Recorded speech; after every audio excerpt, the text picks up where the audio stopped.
Within moments, my whole body was filled with disgust and I could not move. Despite not wanting to hear it, the distinctive sound of a woman's voice during a couple's intimate act keeps piercing my ears rhythmically. There's no mistake. Right here in our house, Daniel is cheating on me at this very moment. Oh no. The voice through the wall is vivid and something rises from my chest. Feeling sick, I nearly threw up but managed to suppress it with my hand. What should I do?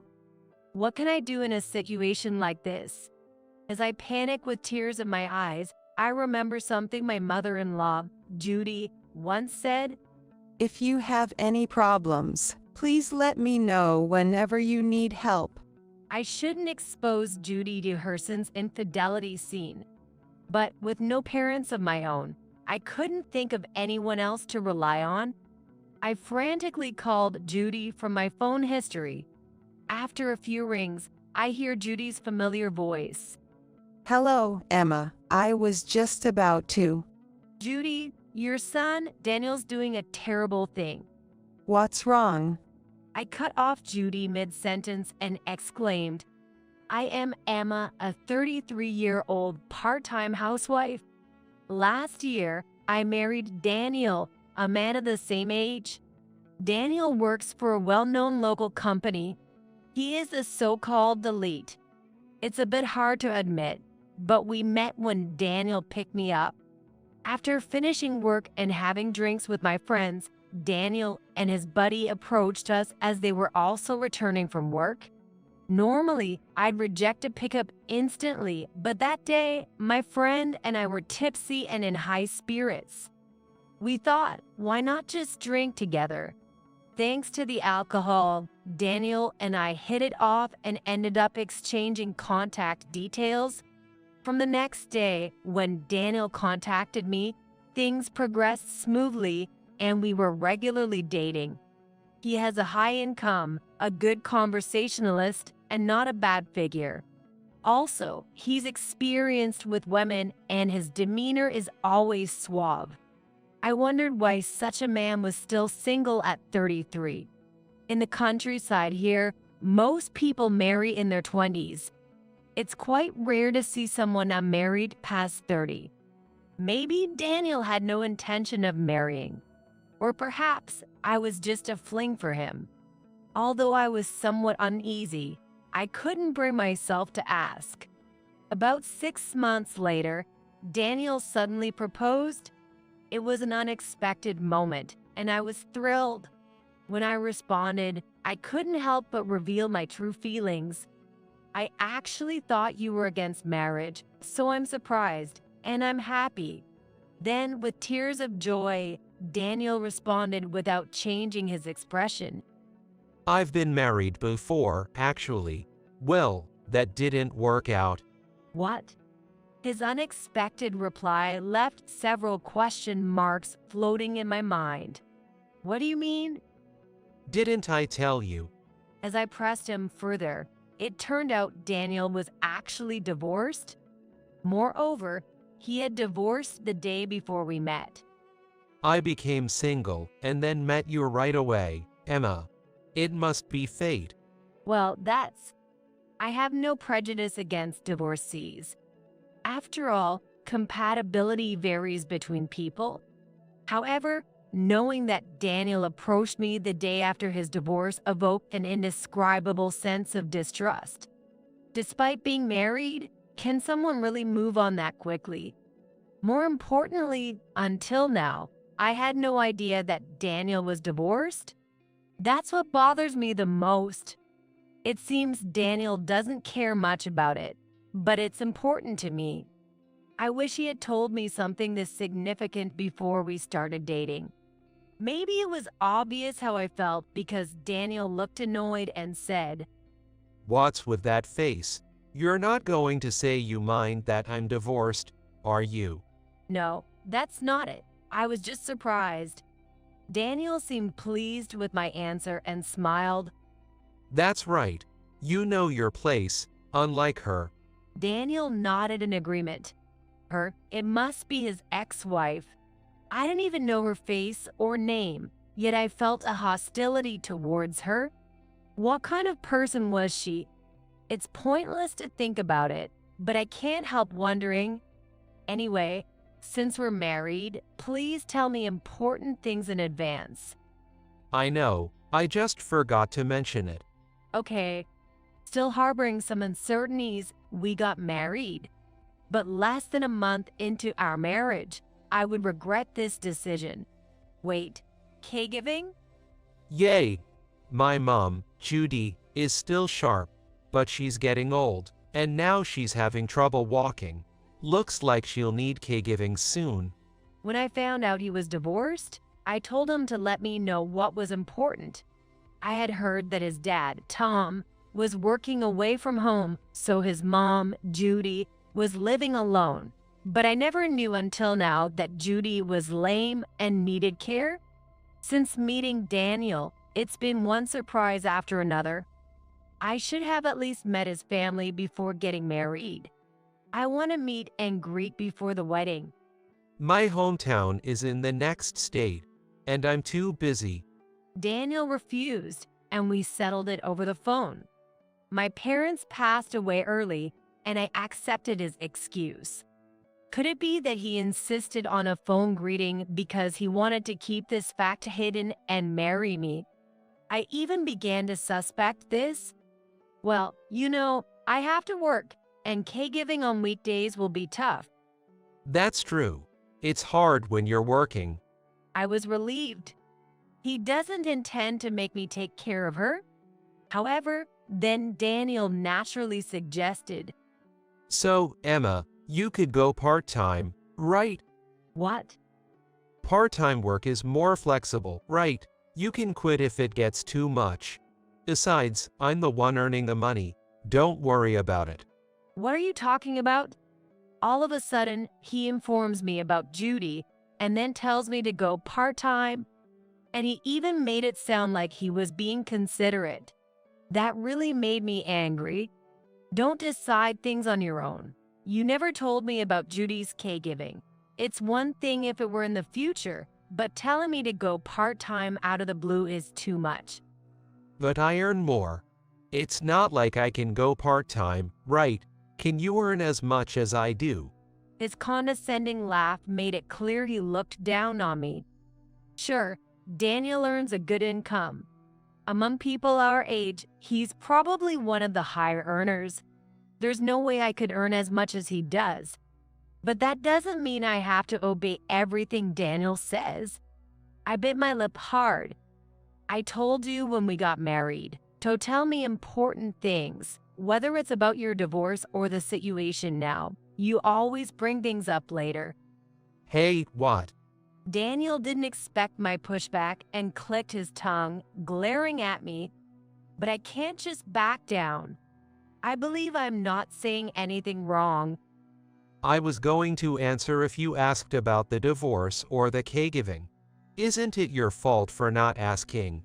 Am I supposed to specifically ask if you have a divorce history or if your parents need caregiving? That's right. Even though I said it sarcastically, Daniel nodded seriously. Of course. It's your fault for not doing that. That's absurd. He is too selfish to be excused. But maybe there's some truth to what Daniel says. Maybe I should have asked more about his family beforehand. As I fell silent, Daniel had a triumphant look. Excuses like I didn't hear about it at work or why didn't you tell me won't cut it, right? Well, if you still want to say something, tell my mom yourself. What? Look, we both have the day off tomorrow, so I'll take you to my parents' house. Say it yourself.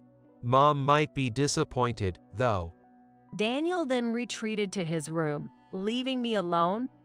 Talk to Judy directly. Could I do that? She seemed so gentle over the phone. It wouldn't be hard to refuse if she were unpleasant, but if she turned out to be kind, I might feel guilty. But I have my own life. Although we've been married less than a month, I might have to consider divorce depending on how things go. I clenched my fist, resolving myself. The next day, Daniel and I drove to his parents' house.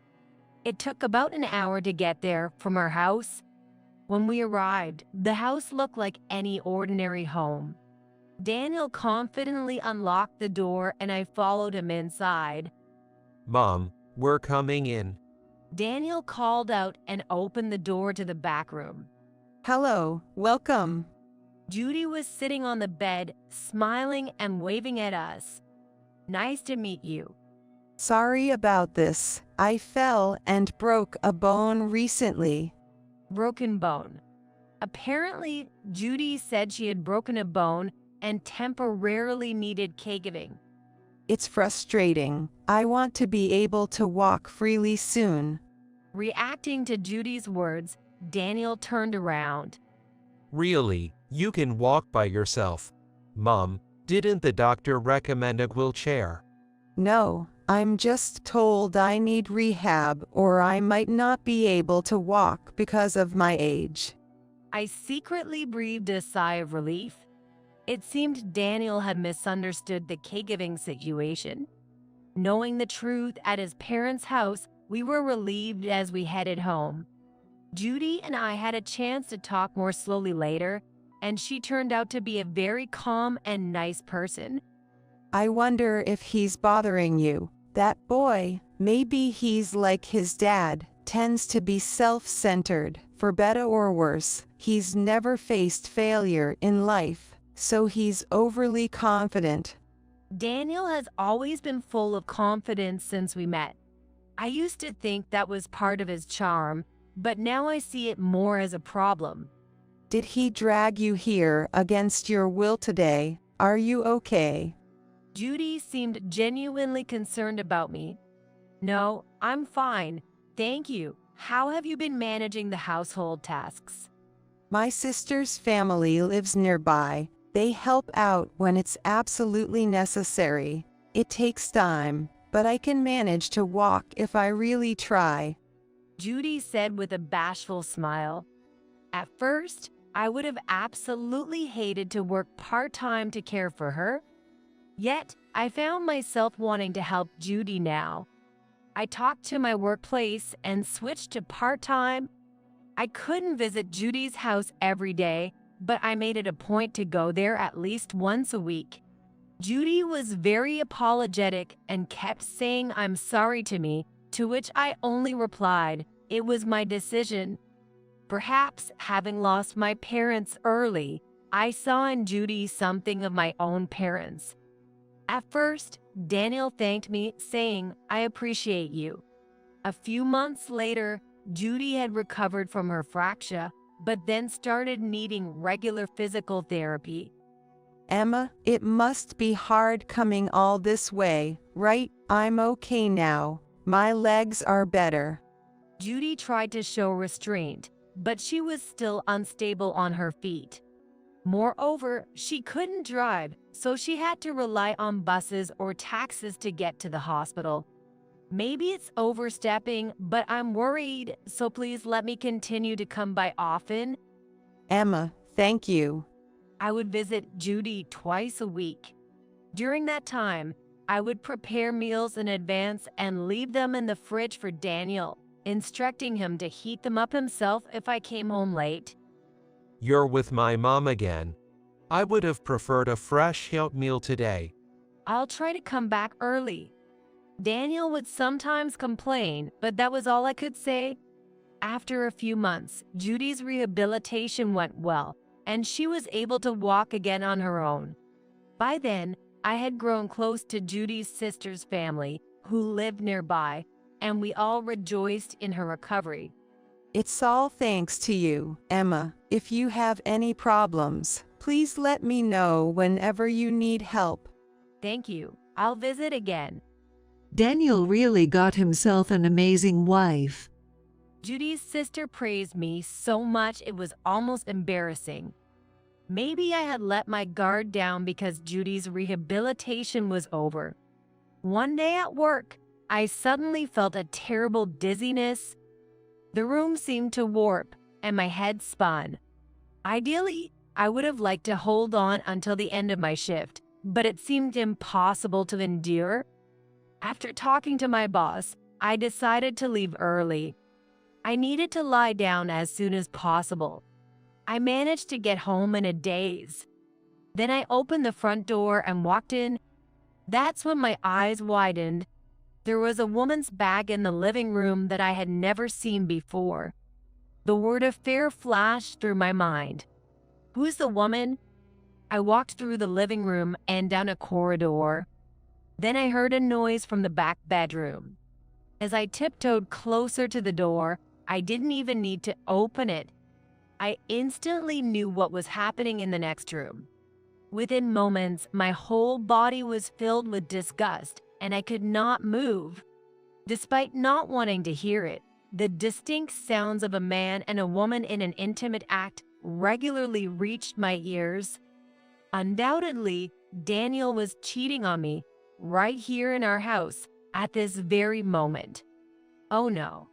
The voice through the wall is so vivid, something rises up in my chest. Combined with feeling sick, I nearly threw up but managed to suppress it with my hand. What should I do? What can I do in a situation like this? As I start to panic with tears in my eyes, I suddenly remember Judy's words.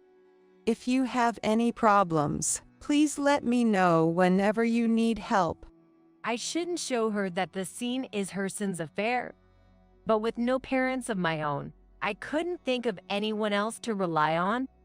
I somehow make it back to the entryway. Trembling, I pull out my smartphone and frantically call Judy from my call history. After a few rings, I hear Judy's familiar voice. Hello, Emma. I was just... Judy, your son, Daniel's doing a terrible thing. What's wrong? I cut off Judy mid-sentence and shouted. Then, while breaking up a bit, I somehow explained the situation. Judy seems to be trying to calm me down, nodding kindly over the phone. What an idiot son. After I finished telling her everything, I could hear Judy sighing deeply on the other end. Judy, I called you like this all of a sudden. I just don't know what to do. It's okay, Emma. I'm coming over right now. Please wait for me. Yes. I hung up the phone feeling a bit calmer. Probably because I was able to talk to Judy. She said she's coming right away, but Judy can't drive. And even if someone from Judy's sister's family drives her, it would take about an hour from their house. I don't know how long Daniel and his affair partner will be in the house. There's no guarantee they'll wait for Judy's arrival. And even if they do stay until she arrives, by then everything might be over and they might act as if nothing happened. If it was just tea at home, they might say, and that would be the end of it. Without evidence, they could easily talk their way out of it. Then I need to get evidence now. They're in the middle of the act right now. They wouldn't dream I'd come home early from my part-time job. Caught off guard, it should be easy to gather evidence. Okay, let's do this. I take a couple of deep breaths and then head back towards the living room. Just like before, I approach the bedroom door, and the vivid voices are audible. Maybe because I'm mentally prepared now, I feel disgusted and uncomfortable, but not as shaken as before. I carefully start the recording on my smartphone. The loud voice of the affair partner should ensure the recording goes well. But this alone might be weak as evidence of the affair. If given the choice, I want more solid evidence. Should I open the door quietly? No, that would definitely alert them. If they notice, it's over. The risk is too high. As I ponder what to do, my eyes catch Daniel's smartphone left carelessly on the living room table. It was Daniel's smartphone. This is a good chance. I quietly picked it up without making a sound. The password is, oh, of course. Daniel often didn't lock his phone at home because he found entering the password too bothersome. As expected, it wasn't locked right now. Does he ever imagine I'd look through his phone? Since he hadn't even locked his phone, it seemed he never suspected I doubt him about anything as serious as an affair. Could it really be that despite having an affair, his smartphone is left so unprotected? Is this supposed to be a sign of trust? Or does he think I'd never find out? What Daniel is thinking, I don't know. But now I can look inside his phone. I feel a bit guilty, but just a quick check. I looked through the messages and call history, and there they were, all listed under the name Olivia. Olivia. Could this be the name of the woman he's cheating with? In the messaging app, there were numerous exchanges between Daniel and Olivia that seemed to confirm they were indeed having an affair. As I scrolled through their conversation, I recorded it with my own phone. Okay, that should do it. After checking his phone thoroughly, I placed it back on the table just as the voices from the other side of the door stopped. A surge of tension ran through me. Could it be? If it finished, either one or both might come out. I tried to hide, but it was too late. Oh, my gosh, Emma. Why are you here? Daniel, caught completely off guard and naked, saw me. His mouth twitched nervously. Then from behind him, a woman stretched lazily and peeked out. I could have slept more. Idiot. Olivia, just stay back. Daniel tried to push the woman back into the room, but Olivia, the woman called out by him, was instead trying to come forward. What's up, Daniel? Go to the bathroom quickly. I need to go, too. As she spoke in a flirtatious tone, Olivia looked at me and exclaimed, "Hoops." Whoa, is that your wife? May I ask who you are? Ignoring her question, I asked coldly, and Olivia smirked slyly. I'm Daniel's ex-wife, Olivia. Unabashedly in her underwear, Olivia didn't seem embarrassed at all. Even though she must have guessed I was Daniel's wife, she looked at me defiantly, as if issuing a challenge. Is this Daniel's ex-wife? Glancing at Daniel, he was only in his underwear, head bowed. Olivia, stop it. Don't make things more complicated. Oh, and Emma, wait. There's an explanation for this. It's not what it looks like. An explanation for coming out of the same room completely naked with your ex-wife during your work hours? Well, that's, Daniel just darted his eyes around. What's wrong? Let's hear it. It's not cheating, right? There's a legitimate reason, isn't there? well, legitimate. That stuff. As Daniel faltered, Olivia raised her voice from behind him. Your wife is terrifying. Why not? It's an affair. No way. That's not okay. Is she really admitting to it just like that? As I grimaced in disgust, Olivia laughed as if she was having fun. Just think about it. It's not serious, right? If it's just an affair, he'll come back to you eventually. That's good, right? In other words, she was saying he could cheat all he wants, but in the end, he would safely return to his wife? That's just disgusting, infuriating, and not okay at all. Disgusting. Olivia tilted her head, posing as if puzzled. She looked older than us, but I wondered how old she really was. It's disgusting. Even now, hearing your voices made me feel like vomiting. Seriously, Emma, you've been back for that long. Why didn't you say something? That's sneaky. Unfair. In a panic and visibly upset, Daniel was flustered. Both of them lacked common sense, but unlike Olivia, who was defiant, Daniel seemed to be aware that he was doing something terribly wrong. His mouth moved frantically as if searching for some excuse or something to contradict me, though there was no such thing to be found. Having an affair right in our own home was beyond senseless. Moreover, I hadn't even received an apology despite catching them in the act. There was only one path left for me to choose. Please, let's get a divorce. What? Why? Why do you think we shouldn't get a divorce? I can't take this anymore. Please spare me. As I sighed, Daniel glared at me fiercely. What's that supposed to mean, coming from a mere part-time housewife? Who do you think allows you to live so comfortably? In a frenzy, Daniel raised his arm high. This is bad. It's going to hit me. I braced for the impact, but before it could happen, the living room door burst open. It was Judy and her sister's family. Daniel, what are you doing? Tell me now, you idiot son. Oh my God. No way. Daniel let out a small scream and fell on his butt. Mom, why are you and Auntie Mary here? We heard you were acting like a monkey in heat at home. Oh, how shameful.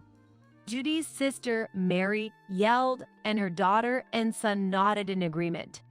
Daniel turned pale at the sight of Auntie Mary, his forehead breaking out in a cold sweat.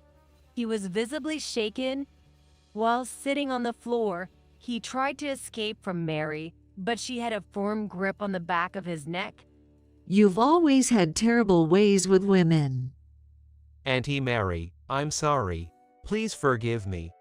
Daniel, usually so arrogant and confident, suddenly shrunk down like a pill bug in front of Mary. Even Olivia seemed scared. Was Mary that frightening? Indeed, Mary was very straightforward, but in the months we had interacted, I never found her scary. I watched, puzzled, until the reason became clear. I'll tell my husband about this. You better start looking for another job soon. At Mary's words, Daniel's complexion changed. What? Auntie Mary, please wait. I beg you. His face turned even paler as he panicked. For some reason, in front of Mary, he began to kneel and bow deeply. That place is my true calling. Please, give me a break. What in the world was happening? As I watched Daniel tearfully, Judy, who had quietly come to stand beside me, whispered in my ear. Actually, Mary's husband is the president of Daniel's company. Really? I exclaimed, my voice cracking in surprise. Turns out, Daniel, who had always been so confident, had gotten his job through connections. He's good at making an impression, but he's not very smart. He barely graduated from college and couldn't secure a job offer from any other company. It seems that Judy's brother-in-law pulled some strings to help him out. Despite all his bragging about his high income, it was shocking to learn he had landed his job through connections. As I was still reeling from the shock, Daniel staggered over to me and said, Emma, this is serious. Auntie Mary won't forgive me. Well, that sounds like you reap what you sow. If this keeps up, best case, I get demoted. Worst case, I get fired. At my age, if I get fired, I won't be able to get into a decent company again. More than his age, it seemed to be Daniel's skills and character that were important. However, I just listened quietly to what Daniel had to say. So, I have a proposal. A proposal? When I asked him to clarify, Daniel nodded, satisfied. Somehow, Auntie Mary really likes you. I mean, you could just ask her to let me keep my job. Daniel declared this as if it was a brilliant idea, which only confused me more. Why should I? Couples are supposed to support each other, right? Don't worry. I'll look for other jobs too. I'll find something soon. No, that's not the point. That's too beside the point. It was astonishing how self-centered he could be. Taking a deep breath, I firmly said to Daniel, Daniel and I are getting divorced. We will soon be strangers. As you said, couples should support each other, but I have no intention of spending any more of my life with you. No, look, you loved me, right? That's why you even took care of my mom, isn't it? What a poor loser. Grinning sycophantically, he was practically clinging to me. I just wanted to help Judy. Maybe I saw my own parents in her. Emma, I wanted to be there for Judy. I wanted to give back in a way I never could for my own parents. Judy, even if I divorce Daniel, I hope we can still have tea together. of course, dear. Judy smiled warmly. Meanwhile, Daniel was looking around nervously. Emma, You're better suited for Olivia. After all, if you sneak out of work to be with her, why not just get back together? Good luck to you both. no, I won't accept that. Olivia is good for a fling, but from my last marriage, I know she's not marriage material. I'll follow you wherever you go, Emma. As Daniel declared his intention to stalk me, I was preparing to contact the police when a man I didn't recognize suddenly grabbed Daniel by the shoulder. How pathetic, Daniel. Dad, It was Daniel's dad. I had never met him, so I didn't recognize him. I was supposed to be home for a bit today. I was doing a little work at the company, but your mom told me to hurry over here. Daniel shriveled up even more. You know what you need to do, right, Daniel? yes. Emma, I'm truly sorry. Daniel was then taken to the back room by his dad, and Olivia was being lectured by Judy in a matter-of-fact tone. After everything, I successfully divorced Daniel. I owe it all to my in-laws and Judy's sister's family. Daniel signed the divorce papers without a fuss, completely cowed. I also managed to secure a substantial amount in alimony. Daniel paid the alimony for both himself and Olivia from his savings in one lump sum. Naturally, Daniel resisted, but once again, the in-laws and Judy's sister's family came to my aid. The amount was unexpectedly large, so I consulted with Judy. He deserves it for what he did. Just take it and don't worry. So I followed her advice. Having lost most of his savings, Daniel now has his finances managed by his parents, who think it's best not to let him handle money anymore given his track record. As for his career, Daniel was indeed fired and reluctantly started working part-time. I heard he's been quite depressed due to the drastic change from his previous job. On the other hand, Olivia has been diligently working as a supermarket cashier. However, the repayment of the alimony Daniel covered for her is being strictly enforced by his parents, making her life quite challenging. Known for her love of shopping and generally being extravagant with money, she has recently had to cut back significantly, which apparently has aged her considerably. Interestingly, her lavish spending habits were reportedly the original cause of their divorce. As for me, I pleaded with my company and am now working there as a full-time employee. I've also resumed living alone. Although Daniel and I are divorced, I still meet regularly with Judy and Mary's family. I'm a divorcee now and have no lingering feelings for Daniel, but I am grateful that I got to meet Judy and her family through him.